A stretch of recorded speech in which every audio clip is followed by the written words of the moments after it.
Penang Georgetown weld படகுத்துறையில் இடம்பெற்றுள்ள படகு அருங்காட்சியகம் மாநிலத்தின் ஒரு புதிய சுற்றுலா தலமாக அதிகாரப்பூர்வமாக திறப்பு கண்டுள்ளது.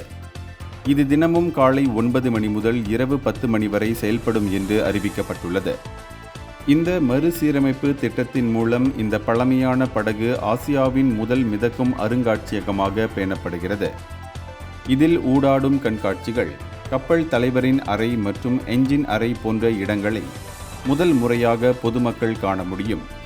இது உள்ளூர் பொருளாதாரத்தை வலுப்படுத்தவும் கற்றுக்கொள்ளும் வாய்ப்புகளை வழங்கவும் பழைய தலைமுறை படகு பயணிகளின் நினைவுகளை மீண்டும் உருவாக்கவும் உதவும் என்று எதிர்பார்க்கப்படுகிறது.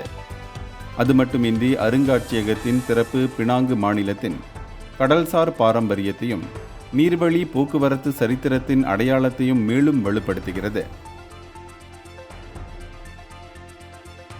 இந்தியர்களின் இதய குரல் மக்களோசை.